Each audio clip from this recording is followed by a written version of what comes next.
Sorry. So here we are at Matthew's exhibition. I would like to ask him a few questions about his work. So first of all, I'm going to allow him to introduce himself. So if you tell us your name, where you're from, and then how long you've been painting, give us a few background information about yourself. Okay, my name is Matthew Eguavoen. I'm an artist from Nigeria. I am from Edo State in Nigeria. Yeah, so. How long have you been painting? I've been painting for like 3 years. I think 4 because I started in 2018. Yeah, so but I became a full-time artist in 2021.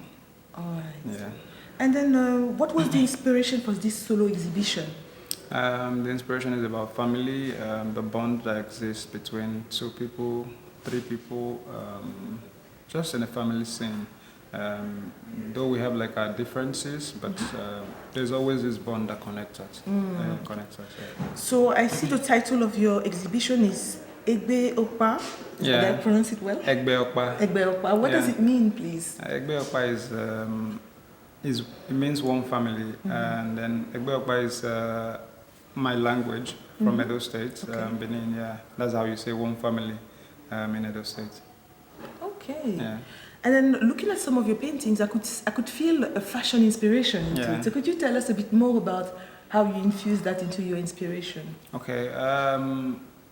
I like my models to look flamboyantly dressed because Africa has always been looked like we don't know fashion. We use leaves and stuff. So I want the world to know that we also have style, we also have fashion sense.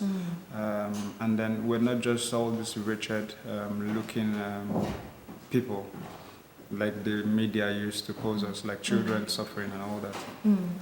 Oh, that's a great. So you bring in some positive light. Yeah. To the it's not just scene. for it's for the whole Africa, not just for Nigeria. Yes. This is amazing. And are you also? Is it some of the paintings? Are they yourself? Is it paintings of yourselves No, or is not? Most of them are references I sourced from online. Okay. Instagram. I have like very good photographers that take really, really nice pictures. I kind of select pictures that really speak to me personally and then addresses issues that I want to talk about. Okay. And who are your biggest influences and why as an artist? One of them is Marco. He's one of the biggest artists in Africa right now. And then Kehinde Wiley is also one of the biggest. And then there's Utsis. Yeah. And then for someone around my circle, there's Eniwaye, Shei.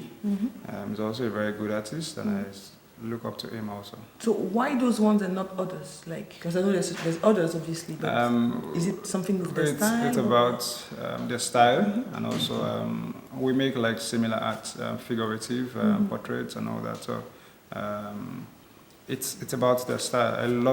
I love how they do what they do. Yeah. I know Benin people have a very strong, a very rich culture. Yeah. So how does it impact in your work in general? I don't know if does it impact in this particular exhibition or in general in your work? How do you? Oh, okay.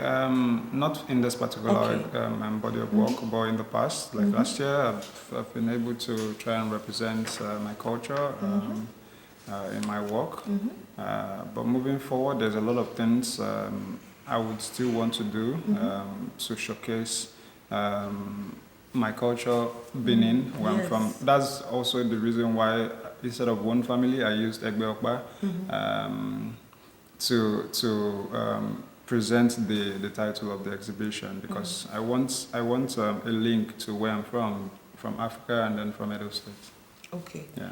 So particularly Edo State, not the whole of Nigeria or the whole of Africa. What I do is basically African art, so it's still about Africa. It's still about, but I'm from Nigeria, so I would know about all the issues happening in Nigeria, so way better than somebody who is in Ghana or Cameroon and all that. But my work addresses everything, Nigeria, Africa as a whole. Yeah. So So you probably get inspired by the social issues that are going on. Issues, political issues, Okay. economic issues, mental health, a lot of things going on in Africa that are really sad. And also I try to also make sure I use my art to also talk about beautiful things going on in Africa also, because that's also very important.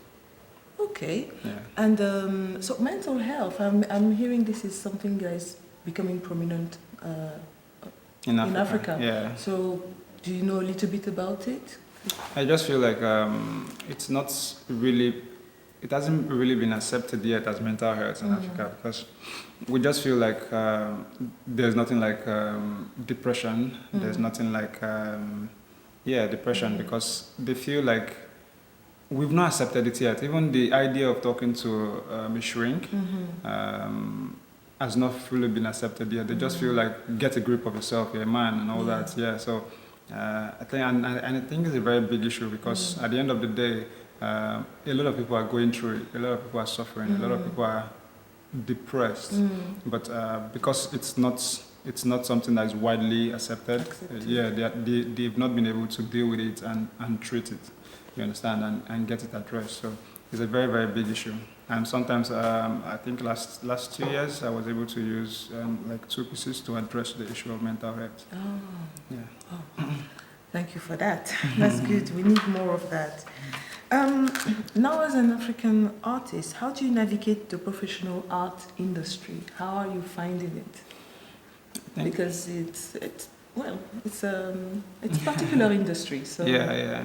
I think it's quite good right now that African art is gaining the kind of recognition it is gaining at the moment, because it's also an opportunity for me as an artist to draw attention to issues happening in Africa to the world. You understand? Because the Western world is getting really, really interested in African art. So if they want to buy art, it's an opportunity to use the art they want to buy to address these issues, draw attention to them, and see how maybe in future they might be resolved. Okay. Yeah. And as your style evolved from the first time you started painting till now, how do you present? What kind of change have you experienced? When I started, it was really, really. I wouldn't say it was an experimental stage for me. I was experimenting a lot. The body skin tones I use right now wasn't what I started with. Those were like my experimental stage in my career. But as I go, I try to experiment, do this, do that, and improve. The fashion is also something I was able to experiment and mastered. And then the skin tone is also something I was able to experiment and mastered. And when I started, I was doing basically portraits. I wasn't doing figurative work. So over time, I've been able to move from portrait into figurative paintings, and then also try to use the backgrounds in my work to tell a story. Oh, yeah, that's lovely. Wow. Thank you for all that. I want to ask you some other questions now for the future of art. Yeah. Because we now talk about digital art, NFT, what else do we talk about? Metaverse. So how do you see that working with art? Just in your opinion? In my opinion, I just feel like there will still be the traditional art. There will always still be the traditional art. It's not going anywhere. It has always been here.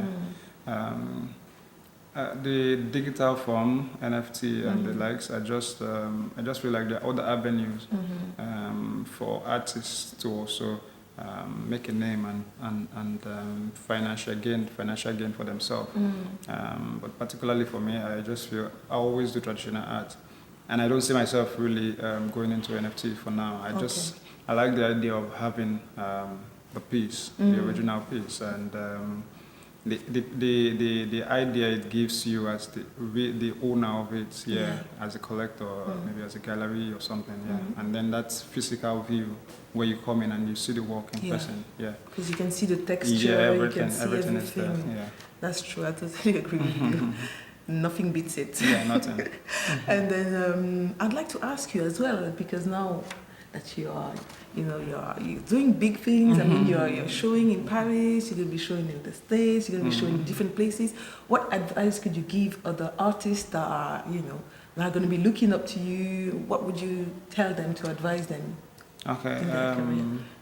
I think first is confidence in themselves and in their work. I think that's very, very important before anything else.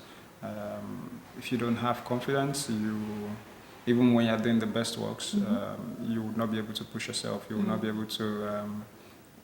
You will not be free to show your work to people. And then also, I would also advise them to put out their work a lot, because you can be the best artist in Africa, and nobody would know about you if they've never seen your work. Yeah, so put yourself out there, invest in your work, make quality works. I personally believe it's quality over quantity. So if you're able to invest a lot of quality, do a lot of quality works, people would eventually notice you as an artist, and then you'll be able to have a voice via your work, as time goes. So when you're an artist, so is it important to get straight away involved with a network of other artists and galleries, or is it something that should be done gradually, or how? Because sometimes there's young people that are coming up and they don't really know how to go about it. So I know everybody's different, but would you give them like an idea of what they could do? I feel first you have to master your craft. Yeah, you have to be good with what you do.